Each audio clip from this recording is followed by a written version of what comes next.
한 주간 편안하셨습니까? 한 주간 세상에서 힘겹게 살아오신 여러분에게 주님의 크신 은총과 위로가 함께 하시기를 빕니다. 사순절 네 번째 주일입니다. 교회 전통은 사순 네 번째 주일을 기쁨주일 또는 장미주일이라고 부릅니다.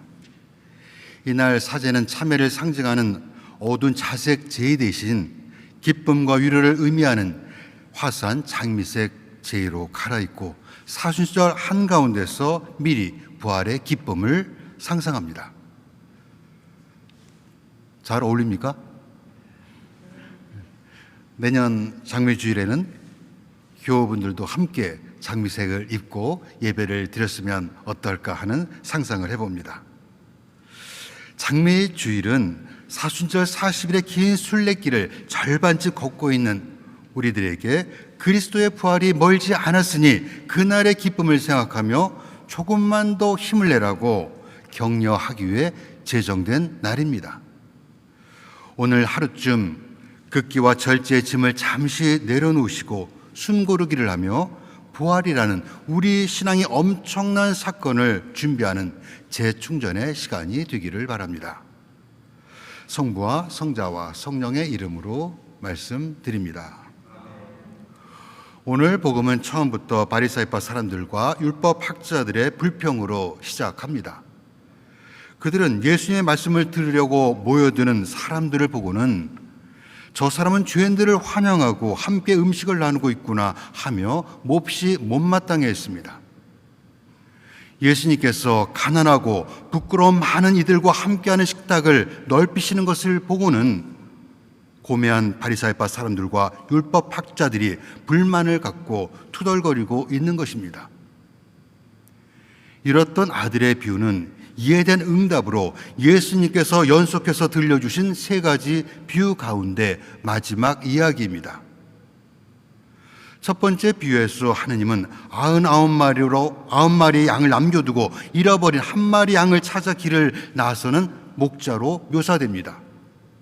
두 번째 이야기에서 하느님은 잃어버린 동전 하나를 찾기 위해 온 집안을 샅샅이 뒤지는 여자로 표현되고 있습니다. 앞선 두 개의 비유도 탁월하지만 잃어버린 아들의 비유를 완성하기 위한 서곡처럼 들립니다. 그만큼 오늘 이야기는 복음서의 많은 비유들 가운데 가장 잘 알려진 이야기입니다. 누군가는 성서에서 가장 위대한 이야기라고 말하고 또 어떤 사람은 세상의 모든 문학작품 가운데 가장 뛰어난 단편 소설이라고 말하기도 합니다. 탕자의 비유라고도 불리는 오늘 이야기는 우리에게 참으로 익숙합니다. 그러나 익숙하다는 것이 때로는 정말 중요한 것을 보지 못하고 놓치게 되는 위험을 불러올 수 있습니다. 마치 한 번 본 영화를 다시 보는 것만큼이나 흥미나 긴장감이 떨어지기 때문에 그렇습니다. 오늘 이야기가 신약 성서 전체의 메시지를 요약하고 있으며 기독교 신앙의 본질이라고 말한다 해도 그리 과한 평가는 아닐 것입니다. 그만큼 중요한 메시지를 담고 있습니다. 이렇던 아들이라는 비유의 제목이 말해주듯 오늘 이야기는 하느님께서 회개하고 돌아오는 죄인을 기뻐 반기신다는 고전적 해석의 전형을 가지고 있습니다.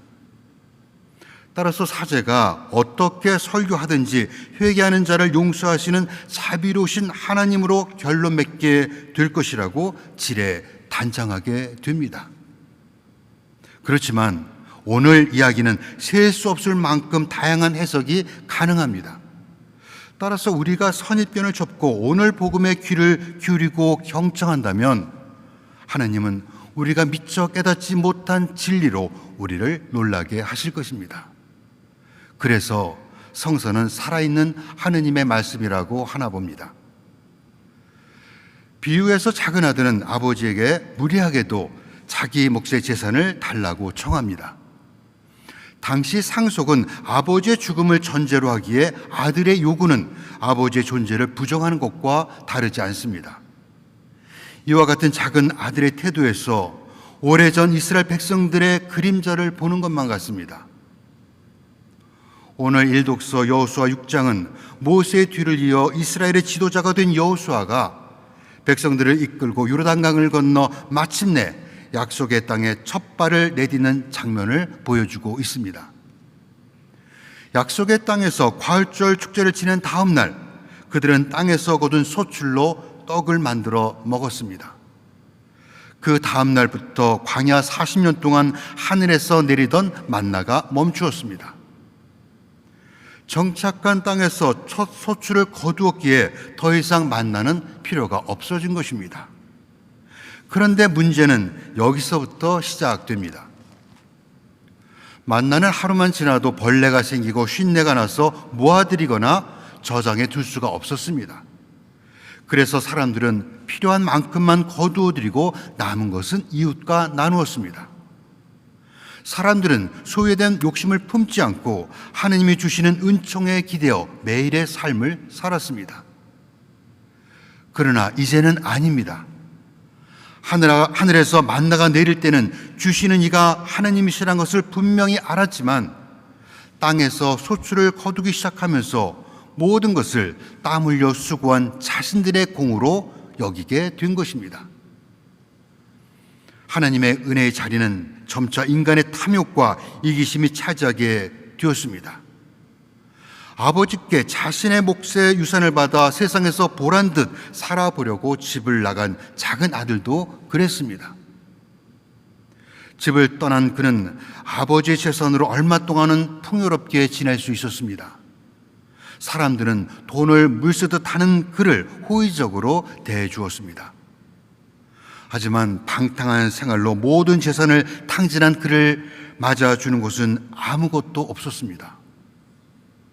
결국 그가 마지막에 이른 곳은 유대인들이 가장 경멸하는 돼지를 치는 일이었습니다. 저는 지난 주간 설교를 준비하기 위해 오늘 복음을 묵상하면서 문득 언젠가 읽었던 연에 관련된 이야기 하나가 떠올랐습니다. 줄에 매달려 하늘을 알고 있던 연은 언제부터인지 자신을 당기고 있는 줄이 거추장스러워지기 시작했습니다. 연은 생각했습니다. 이 줄만 없다면 내가 원하는 만큼 더 높이 날 수 있을 텐데 저 구름 위를 날 수도 있어. 그래, 나를 당기고 있는 이 줄을 없애버리기만 하면 나를 막을 수 있는 것은 아무것도 없을 거야. 어느 날 연의 소원이 이루어졌습니다. 연을 당기고 있던 줄이 끊어진 것입니다. 연은 하늘 저 끝까지 솟구쳐 올라가게 되리라고 기대했습니다. 하지만 줄이 끊어진 연은 곧 땅바닥으로 추락하고 말았습니다. 연이 미처 깨닫지 못한 한 가지가 있었습니다. 줄을 끊어버리면 자유로울 것 같았지만 사실은 연을 당기고 있는 줄이 그를 하늘 높이 날 수 있게 했던 것입니다. 아버지와 인연을 끊고 자유롭게 살기를 원했던 둘째 아들의 처지도 땅에 떨어져 산산이 부서진 연과 다르지 않았습니다. 탕자가 추락한 곳은 돼지 우리였습니다. 거기서 돼지나 먹는 쥐엄나무 열매를 씹으며 그는 비로소 자신이 누리던 풍요가 모두 아버지로부터 온 것임을 깨닫게 됩니다. 율법대로 한다면 작은 아들은 돌에 맞아 죽어야 했습니다. 신명기 21장 20절은 이렇게 규정하고 있습니다. 부모가 아무리 타일러도 듣지 않고 방탕한 데다가 술만 마시면 성읍의 장로들에게 데리고 가라. 그러면 온 시민은 그를 돌로 쳐 죽일 것이다. 둘째 아들은 더 이상 갈 곳이 없어지자 아버지 집으로 돌아가기로 합니다. 그는 아버지를 만나면 할 말을 연습까지 했습니다. 아버지, 제가 하늘과 아버지께 죄를 지었습니다. 감히 아버지의 아들이라 할 자격이 없으니 저를 푼꾼으로라도 써 주십시오. 그래서 그가 진정으로 회개하였는지는 여전히 논쟁거리입니다. 어떤 사람은 작은 아들이 잔꾀를 부렸다고 말합니다.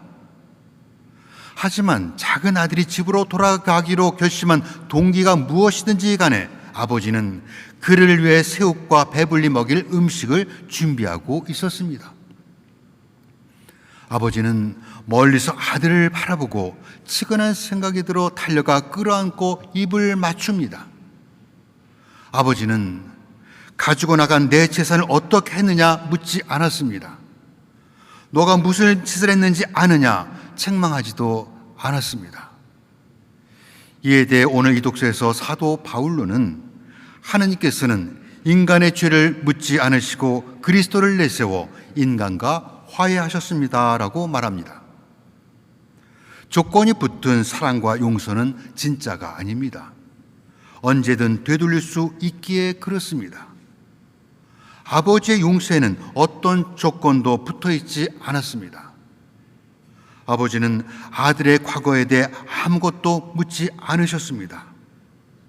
아버지는 모든 것을 보고 계셨고 모든 것에 대해 알고 계시며 어디에나 계시기 때문입니다. 아버지는 아들이 회개도 하기 전에 그를 환대합니다. 하나님의 은혜는 회개보다 앞서 있습니다. 회개는 구원의 조건이 아니라 무조건적인 하나님의 사랑과 용서에 대한 우리의 반응입니다. 그래서 오늘 이야기는 하나님의 자비와 사랑이 하나님의 분노보다 훨씬 크고 넓다는 것에 관한 이야기입니다.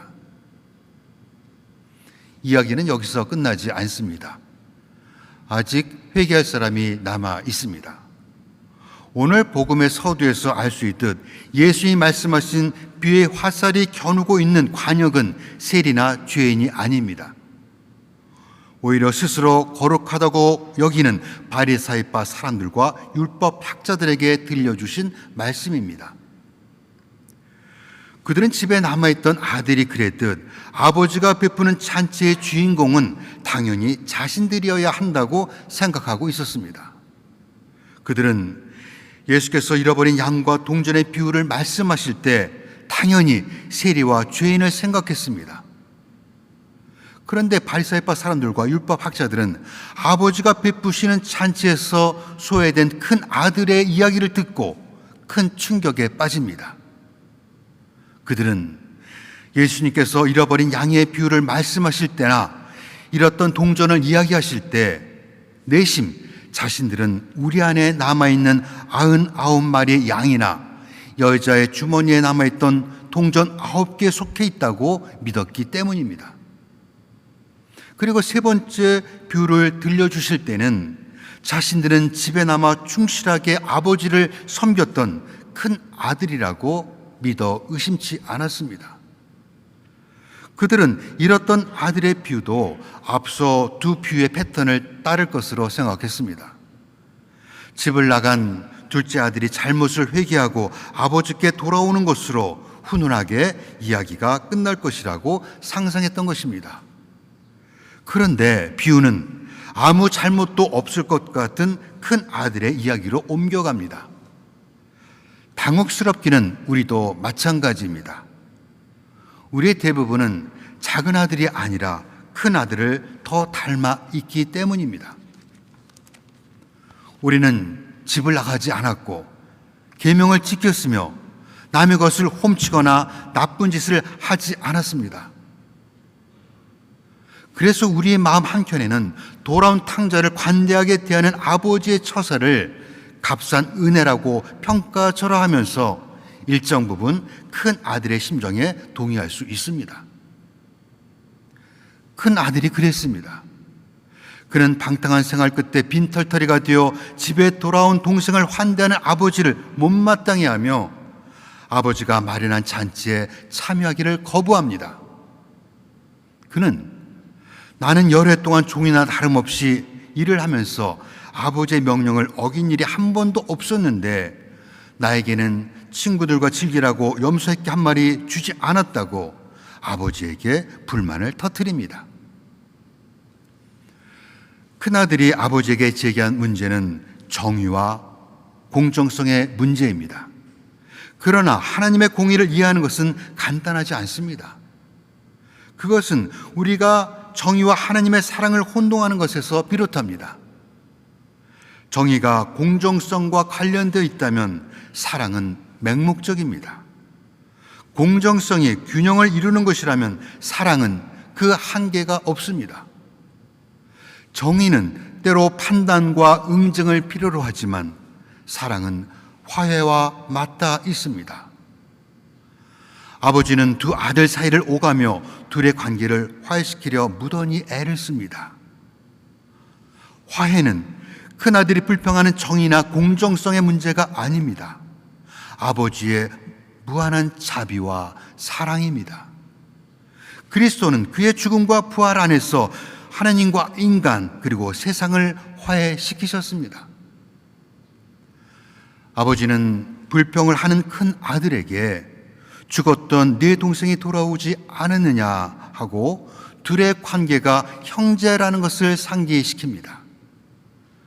그러나 큰 아들은 동생을 가리켜 당신의 아들이라고 의도적으로 둘 사이의 간격을 넓힙니다. 우리가 갖고 있는 공동번역 성서는 그냥 동생이라고 의역하고 있지만 헬라 성서를 직역한 다른 성경에서는 당신의 아들이라고 번역하고 있습니다. 오늘 이야기에서 가장 슬픈 장면은 동생이 집을 나간 장면이 아닙니다. 동생이 길을 잃은 것이 아니라 형이 독선과 분노에 갇혀 있다는 것입니다. 그래서 작은 아들의 회개는 아버지라는 말을 다시 배우는 것을 의미하고 큰 아들에게 회개는 형제라는 말을 다시 배우는 것을 의미합니다. 우리 가운데 누군가 큰 아들의 자리에 앉기를 원한다면 그는 먼저 오늘 복음의 아버지처럼 용서하고 화해를 위해 일하는 사람이어야 합니다. 그는 아버지의 넉넉한 품성을 닮은 사람이어야 하고 아버지가 결코 우리를 밀어내지 않듯 그 마음으로 형제를 품을 수 있어야 합니다. 이렇게 사순절은 단절된 우리의 관계 그리고 극단적인 이기심을 직시할 수 있도록 이끌어 갑니다. 사순절은 우리의 회개와 그리스도를 섬기는 진정한 동기가 무엇인지를 생각하라고 촉구하고 있습니다. 우리는 지난 주말에 보지 못한 TV 드라마가 어떻게 끝났는지 궁금합니다. 그런데 오늘 탕자의 비유는 이야기의 결말을 우리에게 제공하지 않습니다. 큰아들이 마음을 돌이켜 동생과 극적으로 화해를 했는지 아니면 이번에는 큰아들이 집을 나갔는지 알 수 없습니다. 예수님은 오늘 이야기를 우리가 완성하라고 일부러 미완으로 남겨두셨습니다. 우리가 써내려가는 이야기의 결말이 회개와 용서 그리고 화해였으면 좋겠습니다. 그리고 그 이야기의 주인공이 바로 여러분이기를 바랍니다. 사순사주일입니다. 주님이 부활하실 날이 멀지 않았습니다. 늦기 전에 서둘러 아버지 집으로 돌아가야 할 때입니다.